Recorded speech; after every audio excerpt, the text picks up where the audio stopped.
Hi hello എല്ലാവർക്കും നമസ്കാരം. ഒരു സേമിയ പായസം ഉണ്ടാക്കാൻ തുടങ്ങുവാണ്. അതായത് നെയ്യ് ആദ്യം ഒഴിച്ചിട്ട് അണ്ടിപ്പരിപ്പ് മുന്തിരി എല്ലാം വറുത്തു. എന്നിട്ട് അതിലേക്ക് ഞാൻ സേമിയയും കൂടെ ഇട്ടു ആ നെയ്ക്കകത്തിട്ട്. എന്നിട്ട് നമുക്കതൊന്ന് നല്ലതായിട്ട് വറുത്ത് മൂപ്പിച്ചെടുത്തിട്ട് പാലൊഴിക്കാം. ആവശ്യത്തിന് പാൽ അങ്ങോട്ട് ഒഴിച്ച് കൊടുക്കുവാണ്. പായസം ഒരു മാതിരി വേകുമ്പോഴത്തേക്കും നമുക്ക് പഞ്ചസാര ആവശ്യത്തിന് പഞ്ചസാരയും കൂടി ഇട്ട് കൊടുക്കാം. അതിൻ്റെ കൂട്ടത്തിൽ 2 ഏലക്ക പൊടിച്ചതും കൂടി ഇട്ട് നമുക്ക് അങ്ങോട്ട് കൊടുത്തിട്ട് നന്നായിട്ട് ഇതിനെ ഇളക്കി നമുക്ക് കുറച്ച് നെയ്യും കൂടെ വേണമെങ്കിൽ ആഡ് ചെയ്യാം. നെയ്യ് ആദ്യമേ ഞാൻ ചേർത്തായിരുന്നു. കുറച്ച് നെയ്യും കൂടെ ആഡ് ചെയ്തിട്ട് നമുക്ക് ഇത് അടിപൊളി പായസം ഉണ്ടായല്ലോ.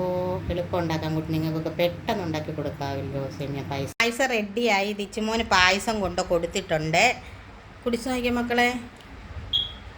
ദിച്ചുമോൻ കുടിക്കുന്നു. സൂപ്പർ. ദിച്ചുമോൻ സർട്ടിഫിക്കറ്റ് തന്നു. സൂപ്പറാണ്. അപ്പോൾ ഇതുപോലെ എല്ലാവരും പെട്ടെന്ന് കുഞ്ഞുങ്ങൾക്ക് പായസം ഉണ്ടാക്കി കൊടുക്കും. Okay bye. See U.